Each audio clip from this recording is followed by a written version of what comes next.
Салам достор.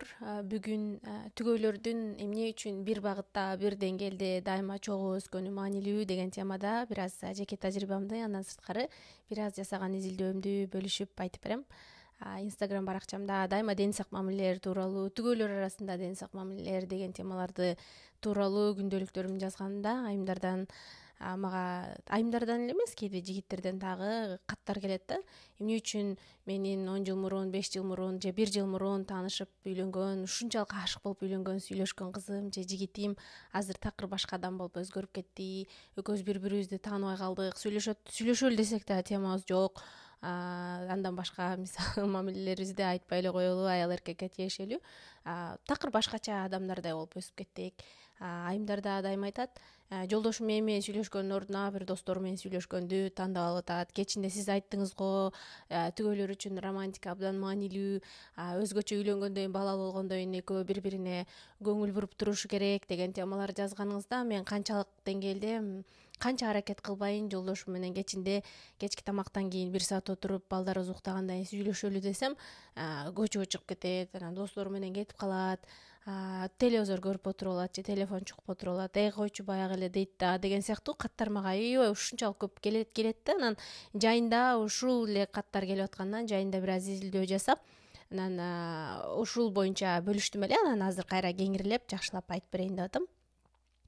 Биздин мамилелер тууралуу мен атай психолог болбогондон кийин же болбосо мамилелер адиси болбогондон кийин биз Арстан экөөбүздүн эле мамилелерибизди бөлүшкөнүмдө ушул суроолор келгенде дайыма жооп таппай калам да. Силерге кандай жооп бериш керек, силердин кырдаалыңар кандай, мен силерди тааныбайм да, мамилелериңер качан таанышкансыңар, бүт хронологиясын билбегенден кийин анан жалпы бир берип койчу бир формуласы жок болгондуктан аябай кыйналып калчумун да. Анан изилдеп жүрүп аябай көп психологдордун китептерин, аябай көп психологдордун иштерин, подкасттарын окудум. Анан ошолордун арасынан өзү түбү индиялык, азыр учурда Колумбия университетинде окуусун бүтүргөн, анан Нью-Йоркто психолог катары эмгектенген доктор Шефалинин Инстаграм баракчасын таап, анан ошону китептерин сатып алып окуп, анан кадимкидей ушу силер айтып аткан суроолорго жооп таба баштагандай абалга келип калдым да.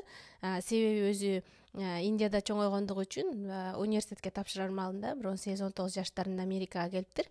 Анан баары бир бияка келсе деле кайсы жерге көчпө, сен баары бир табигатыңды, ошо көнгөн жериңди, салт санааңды, мээңди көчүрө келесиң го. Анан анын сыңары анан кадимки индиялык кыз катары биздин салт санабызда, түшүнүктөрү дагы мындай аялдын коомдогу орду, үй бүлөдөгү орду деген нерселер да биздин кыргыздардын аябай окшошуп кетет. Анан бул жерге көчүп келгенден кийин дагы анан жөн эле салттуу кадимки биз билген психологияны эмес, дал ушул биздин үй бүлөлүк көйгөйлөрдү, өзгөчө биздин үйдөгү аялдардын, эненин ролун ушунчалык сонун кылып анализдеп берет экен өзүнүн аты доктор Шефали.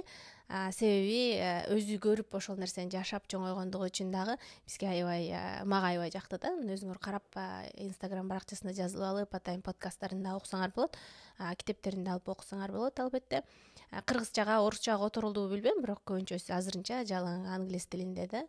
Анан өткөндө имейлине да жазылып койгом, атайын жумасына бир канча жолу керектүү темаларда макалаларды жазып, анан чыгармачылыгында негизи эле ишинде кандай жаңылыктар болуп атса, анан видеолорду, каттарды жазып, анан имейл жөнөтүп турат да. Анан ошондо өткөндө бирөөсүнө жайында ушундай так эле силерге айткан дени соолук мамилелер тууралуу маселелердин баардыгын тизип туруп эле, анан ушундай көйгөйлөрүңөр барбы, мен 1 сааттык жандуу вебинар өткөзөм.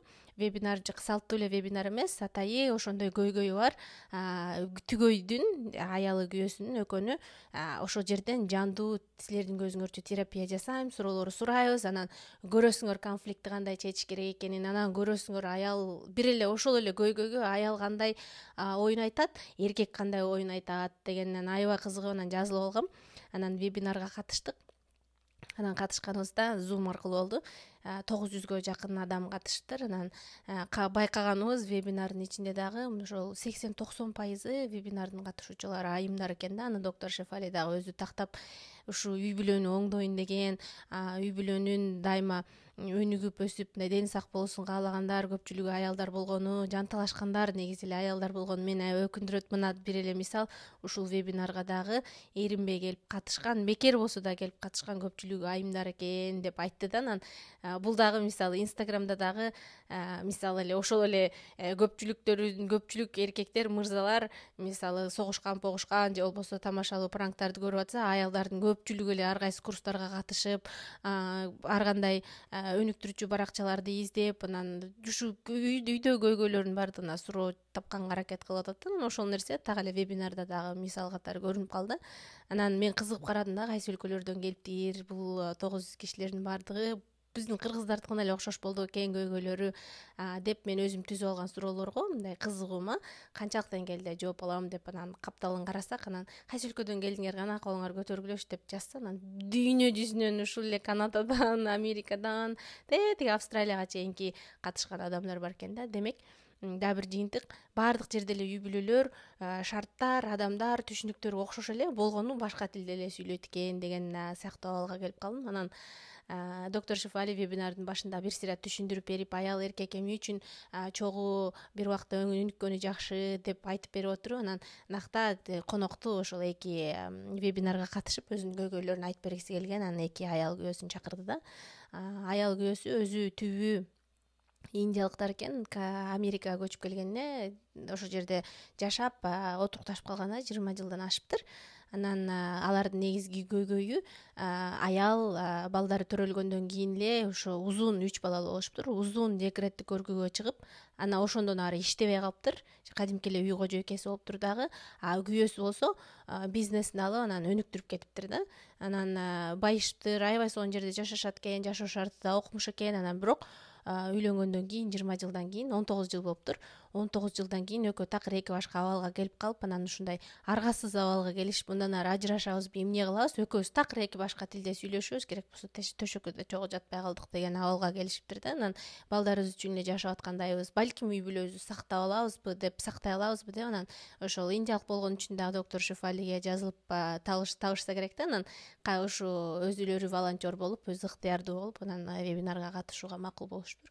Анан вебинарда ошо экөөнө кана мага айтып бергилечи, эмне болду, көйгөйүңөр эмне деп анан биринчи күйөөсүнө сөз берди да. Анан күйөөсү айтып атат, биз экөөбүз жаңы таанышканыбызда экөөбүз тең студент болчубуз.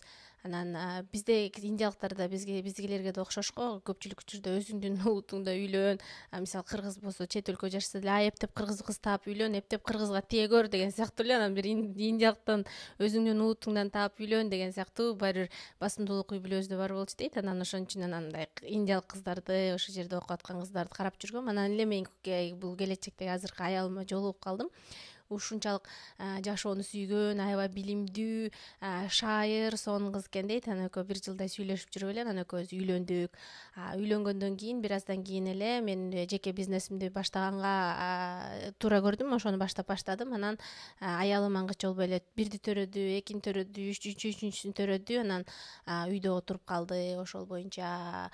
Анан андан кийин мен өнүгүп кеттим. Анан биз бутубузга тургандан кийин, бизнесибиз белгилүү бир деңгээлге келгенден кийин, үй жай алгандан кийин, машина алгандан кийин, деги эле мындай материалдык жактан бүт аткара турчу максаттарыбыздын баардыгы бир жерге келгенден кийин, каалаган нерсебизге жеткенден кийин, анан күйөөсү менде мындай аң сезимдүүлүк тууралуу жашагым келип баштады. Мен бул дүйнөдөн эмнени каалайм, мен киммин, менин рухум ким деген сыяктуу. Адам баары бир курсагы тойгондон кийин, чөнтөгү тойгондон кийин жанагы материалдык боштуктардын баардыгын жапкандан кийин анан руханий байлык издеп баштайт да. Анан ошол деңгээлге келип, анан күйөөсү аябай көп өнүгүү, өзүн өнүктүрүүчү, хоббилерин жасаганга, үйдөн сырткары, жумуштан сырткары өзүн кызыктырган нерселер менен алектенгенге, анан өзүн өнүктүргөнгө көп убактысы болуп, анан ошентип өнүгүп кетип, анан аялы тиричиликте калып, анан аялы өнүкпөй калыптыр деп айтып атат да. Күйөөсүнүн айтуусу боюнча мен ушундай болуп өнүктүм, анан аялым өнүкпөй калды. Баягы эле үйдөгү эле үйдөгү тиричиликти тамак аштан кеп кылган эле аялга айланып калды. Экөөбүз сүйлөшөлү десек сүйлөшө турган темабыз жок. Андан сырткары мен аялымдын балдарыма айтып берип аткан, балдарыма берип аткан тарбиясы дагы, сүйлөшүүлөрү жөнөкөй эле бир үйдө бир маселе чыкса ошону чечип атканы дагы мени кыжырымды кайнатчу болду. Аялым такыр башка киши деп айтты да. Анан доктор Шифали айтты, үй бүлөлөрдү негизи мындай мен мамилесин азыр кандай абалда дегенди аныктап алуу үчүн мындай бир жөнөкөй бир өлчөө жасайм. Аялды, күйөөнү мындай 3 багытта байлай турган нерсе бар дейт. Биринчиси бул төшөк жаатында, аял эркек катары физикалык жактан, анан экинчиси эмоционалдык жактан, руханий абалыңар канчалык деңгээлде байланган, анан үчүнчүсү жана кадимки күнүмдүк сүйлөшүү, баарлашуу, ошонуңар канчалык деңгээлде байланган, дени сак деген сыяктуу. Анан ушуну 1-10 чейин санап кана өлчөчү деп анан сөздөрдүн баарын уккандан кийин күйөөсүнөн сураса, күйөөсү бир 6 деди да, үчөөнү теңчи 5-6 дегенге өлчөдү. Анан доктор тамашалап, эгер адам бир нерсени айтып атса, демек андан да төмөн, демек сиздин абалыңыз 5тен да төмөн турбайбы деп айтып, андан кийин аялына эле сөз берди да. Анан ошол эле маселеге аялдын да жооп берип атканын карап мен аябай таң калдым да. Себеби бир эле тургандай ушул эле мисалы калем деп көрүп атсам, мен мисалы ачык кызыл калем көрүп атсам, Арстан мисалы муну деген ичке жазган калем, капкага бар калем деген сыяктуу көргөн сыяктуу эле, мамиледе дагы, үйдөгү маселени дагы эки такыр эки башка адам, эки башка багыттан көрөт экен да. Анан аял айтып атат, мен Индиядан ушунчалык жакшы окуп, өзүмдү куткаргым келип, дүйнөнү көргүм келип, дүйнөнү багындыргым келип, анан жанталашып окуп жүрүп, анан Америкага окууга өткөм. Окууга келип, анан студент болуп окуп жүргөндө дагы аябай ийгиликтүү студент болчумун, шайыр болчумун, толтура хоббилерим бар болчу, ошолор менен алектенчимин. Анан эле жолдошума жолуктум. Анан ушул сонун кыялымдагы жигит экен, экөөбүз бир багытта ойлонуп атабыз. Мейли анысыңар, анын үй бүлөсүндө да басым бар экен, индиялык бирөө менен үйлөн деген. Анан ошол эле индиялык жигит менен үйлөндүм. Үй бүлө курдук. Анан үй бүлө кургандан кийин балалуу болдук деп, анан балалуу болгондон кийин мен жолдошумдун да бизнеси аябай жүрүп атканда, мен ошол жерден мен балдарды карап турайын, үйдүн маселелерин баарын мен чечейин дагы, сен жалгыз гана бизнесибизге фокус бол, бизнесибизге көңүл бур. Биз ушундай эриш аркак мамилени ушундай куралы деп экөө макулдашып алып, анан үчтү төрөптүр да, анан уда төрөп, андан кийин үчөөнүн бакчага алып барыш керек, мектепке алып барыш керек. Мектептер мисалы 3кө чейин иштейт дегенде, анан 3төн кийин мектептен тосуп алыш керек балдарды. Ошондой тиричилик менен алаксып кетип, анан аялы ошого көнүп калыптыр да, мындай чыга албай калыптыр да. Андан сырткары дагы бул Америкада, мисалы ошол эле Канадада, негизи эле мындай өзгөчө биз батыш деп билген өлкөлөрдө бир күндө иштебесең ачка каласың да, ушундай жанталашып иштеш керек да. Анан эгер бизнесин дайыма жанталашып карабаса да, бизнесиң да жүрбөйт да. Анан сыңары үй бүлө куруп атканда, үй бүлөдө көбүнчө ушундай эриш аркак мамиле кылып, үй бүлөнү кантип алып барабыз дегенде, мындай сөзсүз түрдө бөлүшүп, баланчанчы күнү мектептен мисалы сен алып алсаң да мен алып алам деп, экөө үйдөгү тиричиликти эки адам толук эки бөлүшүп, кадимкидей тең салмактуулуу жасабаса, мындай карьераң менен үй бүлөңдү алып кетүү деген да оор да. Анан көпчүлүк учурда ушундай бизнес менен алектенип аткан үй бүлөлөрдө мындай аялы баары бир кирешеги жетиштүү болгондон кийин мен үйдө болуп балдарды карайын деген сыяктуу нерсени да тандап алат да. Негизи элечи бул көп эле жерде го, бизде бул Америкада же Канадада эле эмес, мындай көп эле өлкөдө ошондой нерселер бар да. Анан аял ошондой тандап алып, анан окуусун бүткөндөн кийин деле иштегенге деле мүмкүнчүлүгү болбоптур. Анан ушунчалык көп убакыт үйдө отурганга туура келиптир да. Андан кийин 19 жыл кантип өтүп кеткенин билбейм. Азыр жолдошум такыр башка адам, мени дайыма сынтагат, менин айткандарым керек болсо жасаган тамагымды да жактырбай калды, катуу сөздөрдү айтат. Анан өткөндө дагы мисалы 5-6 ай мурун аябай үйдө чоң сүйлөшүү болду. Анан ошол жерде жолдошум айтты дейт да, эгер сен баягы сен экөөбүз үйлөнгөндөгү шайыр кыздын абалына келбесең, мен сени менен ажырашам деп айтты дейт да. Анан мен кандай эмне кыларымды билбейм, кадимкидей жанагындай бир тупик деп коебуз го, ошондой абалга, бүдөмүк абалга келип калдым. Анан сизге жолугуп калып, анан ушу сиздин вебинарыңызга катышып, мамилелерибиз үстүнөн иштеп көрсөкпү, балким психологко көрүнсөкпү деген абалга келип, анан ушул жерге келдик деди да. Анан доктор сурады, канайым ошол эле 3 баалуулукту сен өлчөп көрчү, 1-10 чейин 3 өлчөмдө, ошо 3 баалуулук негизинде, 3 байланыштын негизинде сен кандай көрөсүң үй бүлөңдү десе, аялы 5тен да кем тандады да. демек бул үй бүлө ушунчалык экөө эки башка адам болуп калыптыр. Анан бири бирин куткарганга дагы чогуу келип иштебесе, бирөө мындай үчүнчү тарап жардам бербесе, эки адам үй бүлөсүн сактап кала ала тургандай эмес, коркунучтуу абалга келип калышыптыр да. Анан ошол жерде доктор Шифали көрүп туруп, эгер мындан ары терапияңарды улантабыз десе, албетте вебинардан сырткары да кадимкидей программа жазып алып уланталы. Анан бирок ушул жерден мен айтып коеюн деп айтты да жолдошуначы. Сен эгер бир адамдын жаныңдагы өзгөчө түгөйүңдүн өзгөрүүсүн кааласаң, сен талап койбой өзгөргөнгө шарт түзүп бер деп айтты да. Мага аябай ушунчалык жүрөгүмө ушунчалык мындай отуруп калды ушул сөз. Себеби биз эми табигатыбыздан адам өзүн жакшы көрөт да, анан ушундай үй бүлө маселелерине келгенде, маселени чечерде ортодо бир көйгөй болсо, сөзсүз түрдө бирөөнү күнөөлөгөндү, анан ушул адам өзгөрсө, ушул адам башкача болсо, ушул көйгөйүбүз бизде болбойт эле дегенди тандап алган аябай оңой да. Бир эле учурда кудайды шылтап койгон же дагы бирөөнү шылтап койгон, анан күйөөңдү шылтап койгон, аялыңды шылтап койгон аябай оңой да. Анан бул өзгөрүүдө мен эмне үй бүлөмдүн дагы оңолуп кетүүсү үчүн мен эмне кыла алам, мен өзүм жалгыз эч кимди күнөөлөбөй турганда эмне кыла алам деген нерсени өзүңө суроону беришиң керек деп күйөөсүнө айтты да.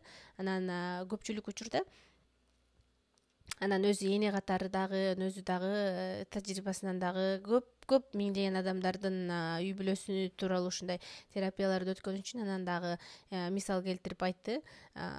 Аялдар ушунчалык тиричиликке көмүлүп калган үчүн кечки саат 9-да балдар уктап төшөккө жаткандан кийин өзүнө 1-2 эле саат калганда эчтеке энергиясы калбай калат деп. Ошол эле учурда мисалы күйөөсүнө айтып атат, сен саат 5-те жумуштан келгениңде тамак даяр, тамакты ичип алып, андан кийин балдарың менен алектенбейт деле экенсиң. Анан барып, анан албетте каалаган киноңду көргөнгө, китебиңди окуганга, анан чыгып барып спорт менен алектенип келгенге мүмкүнчүлүгүң бар. Анан аялыңдын ошол мүмкүнчүлүктөрү барбы деп сурады да. Анан жок экен да, эгер ошол мүмкүнчүлүктөр аялында жок экен да. Анан сен ошондой шарт түзүп бербей туруп, сен ошол эле үйдөгү тиричиликти аялың менен бөлүшпөй туруп, анан эртеден кечке мондай моралдык, материалдык, физикалык жактан чарчаган адамдан сен кантип өзгөрүүсүн күтөсүң деп сураса, аялы ушунчалык ыйлап жиберди да. Мындай жаштар куюлуп, мындай аарчып жетише албайт да. Анан аял ушул сөздү 19 жылдын, балким 5-6 жылында дагы балдары кичинекей кезинде экөө дагы деле бири-бирин аябай жакшы көрүп жашап аткан турмуштун, тиричиликтин күйүп мындай туу чокуга жетип турган убагында бул нерселерди ойлогонго мүмкүнчүлүгү болбосо керек. Бирок андан кийинки 10 жылдан ашык жеткире албай аткан, күйөөсүнө айта албай аткан нерсени психолог мындай бетине тарс этирип эле бир чаап айтып берди да. Анан ушул эле нерсени, ушул эле сүйлөмдү мага жазып аткан окурмандарымдын канчасы угушу керек. Мага жазып аткан окурмандарымдын канчасынын күйөөсү ушул сөздү укканда үй бүлөдөгү абалы кандай башкача болот эле деген ойго келдим да. Себеби мага көп айымдар жазышат. Мына кечээ мурдагы күнү эле жазды. Жолдошум аябай билимдүү, эми күтпөйсүң дейт да, ушундай бир канча тил билген адамдан эгер сен оңолбосоң мен ажырашам, башка аял алам деген нерсени дейт да. Мындай мен башка аял алам, сен оңолбосоң дегенге ушунчалык аялды мындай кадимкидей бир базардан сатып алчу буюм катары көргөнү мени аябай өкүндүрөт да. Ушул биздин маданиятарда мен башка аял алып алам, башка жөнү мындай машинесин алмаштырып аткандай сүйлөшөт да. Мен башка аял алып алам, ал эле эмес, энелери, туугандары дагы мен балама, иниме башка аял таап берем бат эле депчи, аял көчүтө жаткансыпчы. Ушундай мамиленин жыйынтыгы анан келип анан ушул маселеге келип такалып атат да. Анан айтып атпайбы, аялыңды өзгөрүүсүн кааласаң 3 жума балдарыңды алып алып туруп бир жака кетип калып аялыңа эркиндик берип койчу, келгенде гүлдөп калганын көрөсүң депчи. Анан анын сыңары бул вебинардын аягында ушул маселелер менен андан кийин мен өзүм жумушта чогулушум бар болчу. Анан аягына чейин укпай, кийин дагы бир түгөй келмек, анан ошол нерсеге катыша албай калдым. Бирок эмне айткым келгени, бул эки түгөйдүн мисалы менен бизде айымдар аябай көп мындай баары бир бала сак болосуң, табигый түрдө бала энесине жакыныраак болот экен, ата канчалык деңгээлде аралашып атса дагы, анан ошол сезимдер аябай күчтүү болгон үчүн анан бала бакчага да бергенге чейин, андан кийин уда төрөгөндө көпчүлүк учурда айымдар мындай үйдө калайын, жолдошум иштеп таап атпайбы, анан ошол үй бүлөбүзгө жетип атпайбы деген түшүнүк менен көпчүлүк учурда узун мөөнөттүк декретке декретте отуруп анан андан ары дагы иштебей калган убактарда аябай көп болот да. Анан мен айткым келгени түгөйлөрдүн экөөнүн тең бир убакта өнүгүп туруусу үчүн, өнүгүү десе эле сөзсүз барып Гарвардка барып окуш керек, анан барып магистратура жасаш керек деген сыяктуу нерселерди түшүнөбүз да. Андай эмес. Өнүгүү дегени мындай коомго аралашып, өзүнүн ким экенин унутпай, иштеп, кайсы жумуш болбосун, кандай жумуш болбосун, кандай кесиби кандай болбосун, элге аралашып, чыгып, адамдан өзү дагы акча таап турганы дагы бул адамга аябай чоң ишенич алып келет да. Азбы көппү бир канча деңгээлде акча таап өзүнүн жанын багып турган дагы адамга аябай чоң ишенич алып келет да. Ошон үчүн айымдардын, мисалы күйөөлөрүнүн мен сени багам, иштебей эле үйдө тур дегендин ордуна экөөңөрдүн дени сак мамилеңер болуусу үчүн макул баланы бакчага берели дагы, сен иштеп башта депчи. Анан көпчүлүк учурда бизде дагы көйгөйлөр бар. Балага бакчага берген акчаны мен аялымдын айлыгын баары эле бакчага бергенге кетип калат экен, андан көрө иштебей эле койсун депчи. Эгер бүтүндөй айлыгыңдын баары балаңдын бакчасына бергенге кетип атса дагы, менимче аял иштеш керек деген нерсени ушул вебинардан кийин мага келген жүздөгөн каттарды окугандан кийин анан көрдүм да. Себеби адам тирүү жан болгондон кийин жалгыз башына жанбай албайт, социалдык жандык. Сөзсүз түрдө бирөөлөр менен аралашып туруш керек, иштеп туруш керек. Анан эле ошол эле учурда бала үчүн дагы бакчага бараткан аябай жакшы. Азыр көп үй бүлөлөр бар экен, баланы үйдө алып калышат да. Анан элерчи бакча кымбат, андан көрө энеси үйдөн карасын депчи. Анан баланын дагы социалдашып бакчага барганы, ошол жерден башка балдар менен, өзү менен тең балдар менен ойногону энесинин жанында отурганга караганда ал да канча жакшы да. Ошол үчүн угуп жаткан болсо, эгер мүмкүн болсо, ушул видеону мындай жолдошторуңарга дагы угуп койчу, чыдап 10-15 мүнөт деп жиберип койсоңор дагы болот. Түгөйлөрдүн дени сак мамиле куруусу үчүн дайыма экөөнүн чогуу бир багытта ойлонгон, баягы 10 жыл мурун, 20 жыл мурун, 1 жыл мурун, 2 жыл мурун үйлөнгөндөгү абалын, сүйүүсүн ошончолук деңгээлде ысык болбосо дагы мындай сактап калуусу үчүн, бир үйдө батып чогуу, урушпай талашпай жашаган абалга келүүсү үчүн экөөнүн тең социалдашып, экөөнүн тең өнүгүп, экөөнүн тең кызыкчылыгына көңүл буруп, бир багытта өскөнү абдан жакшы да. Анан эгер бул тема дагы абдан татаал, мен дагы бир канча бөлүктөргө бөлүп койдум. Андан кийинки видеолордо дагы айтып берем. Видеону уккан ар бир түгөйгө, ар бир адамга жан дүйнө тынчтыгы, үй бүлөсүнө бакыт жана ден сак мамиле каалайм. Көргөнүңүз үчүн чоң рахмат.